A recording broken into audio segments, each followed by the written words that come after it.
Another technique that we can use that helps minimize the attention is stand close by. These are strategies that we've talked about in class.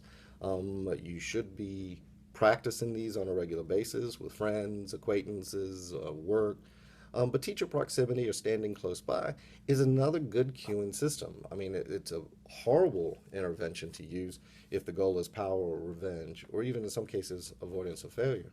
But if the goal is indeed attention and they're talking to their neighbors, simply keep teaching, stand near them, cues them because you've kind of gotten into their personal space a little bit, and they're like, why is this person here? And it cues them, and sometimes they'll click back into paying attention to you. And you don't have to call them out. You don't have to stop your instruction and redirect the child. They often choose more appropriate behaviors, especially and only if the goal is attention. But it's not going to work all the time, but it will work enough for you to justify using it in your mini bit. Okay, the last strategy that we went over a little bit in class is that name dropping. Name dropping is a little bit more intrusive because, with ignoring the student or with you teacher proximity, there's very little um, indicators that say that you're trying to redirect a particular child. But if Jose is not paying attention and you, in the middle of Jose, drop his name into it, not talking about any of his behaviors, just inserting Jose, his name, into your lesson, probably half of the class isn't going to pick up on it, but Jose will. And again, it's a cueing system that allows him to engage in metacognition and start thinking about his particular behavior. So it's pretty simple and it should be flow. If they come back and they're like, why are you calling my name? That's when you can include the ignoring the behavior. But if they truly don't understand it, then being able to say, you're talking to your neighbor and I'd like for you to pay attention up here. And you give them the clear directions. Some kids don't legitimately don't know what they're doing wrong. And so we want to kind of be real clear. And especially with older kids in a way that saves face, so we probably wouldn't do it yelling across the room. But nonetheless, if they're just for bravado reasons or whatever, why are you calling my name? Simply ignoring it and move on with your lesson. If they really don't know, then it will become pretty evident. But if they do know that they're not supposed to be talking, they usually comply and kick back in. Not all the time, not even most of the time, but again, enough to justify its use. There are several things that we can do to minimize that attention. Um, Give me five is a great way. Each of the five fingers on the right hand have a different meaning. And I love this particular strategy. You teach this explicitly, clearly prior to class. I like it with middle school and high school students because what it does is, again, engages them in metacognition. Wait a minute, what does one mean? What does two?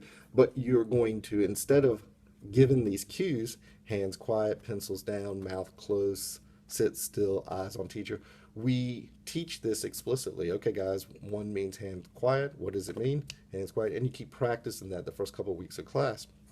And then when you put the finger up, then they are responsible for interpreting your cue and then complying. And while it might seem simpler just to tell them, put your hands quiet, hands quiet, or put your pencils down, we often find ourselves saying these common, and you can change these to whatever you want, but we find ourselves saying these phrases over and over again, and the student is somewhat, you know, compliant, and but really the burden falls on our shoulders. When really we can transfer that burden and responsibility to the students by just a simple cueing things. If things get way out of hand, then I can just say, look, give me five and count down one finger at a time. We can also put this in with another strategy that we talked about as secret signal. We want to, an individual signal between you and a student who's having a tough time, and you found yourself redirecting them quite a bit. Again, giving them a secret signal, again, allows them to save face, but it is a cueing system that allows this particular child to engage in metacognition. So give me five is awesome.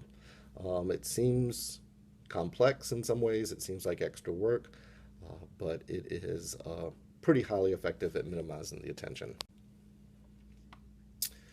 Sometimes you just got to be direct. We're looking at clarifying that behavior. A lot of times, children maybe are clear with what it is you're saying, but they might not be.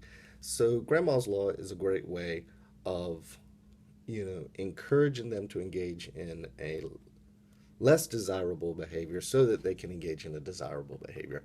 Grandma will do it, eat your liver so that you can have blueberry pie, a slice of blueberry pie. Do this, and then you can do this.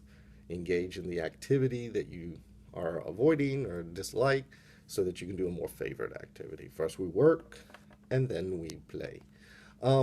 So we're going to engage in the preferred activity in order to earn an opportunity to engage. We're going to engage in the less preferred activity so that we can earn the privilege and opportunity to engage in the preferred activity. And that's really not a bad lesson to learn. Get the work out of the way, and then you can have fun. For example, when today's word problem, which usually freaks third grade out, are completed, then you may choose your enrichment activity in the lab. So you got to put some conscious thought into that. You don't necessarily want to do it on the fly, but think about what they need to do first, and then what do they earn. It's important in this that you don't take away the earned privilege. If they complied and they engaged in an activity, then they've earned this. If they then engage in a behavior and you want to take away that lab time or whatever's on, you run the risk of being viewed as unfair and punitive, and unjust. And while the first two you can live with, the last one you can't. You may have a consequence levied on you, but no one can take away your paycheck once you've earned it. Once you've earned it, it's yours. Find a different way to penalize someone than taking away something that they legitimately earned. Okay, last slide.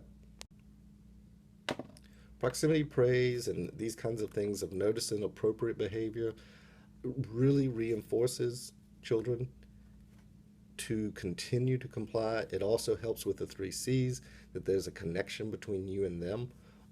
But discreet praise, not everyone loves standing ovations and things that bring the attention to them. Discreet praise allows them, especially older kids, to kind of save face, and it doesn't embarrass them quite as much. Now, some kids are hams and you get to know it and they love it and do it. I mean, that's fine. Other kids are more reserved, and you really don't want to put them on the spot. But nonetheless, just because they're reserved doesn't necessarily mean they don't want to be rewarded, they don't want to be noticed. But just do it in a way that is more conducive with their particular comfort level. So just going up. Thank you, Juanita, for having your algebra book open to the correct page and your eyes focused on the board. Now, sometimes we do that and we're giving Juanita a compliment, when in reality we're saying it because we want everybody else to comply. And in essence, we're giving Juanita a compliment, but it's kind of manipulative and it's not genuine, because the true purpose of the compliment is to get other kids to comply. And I think that's bad form.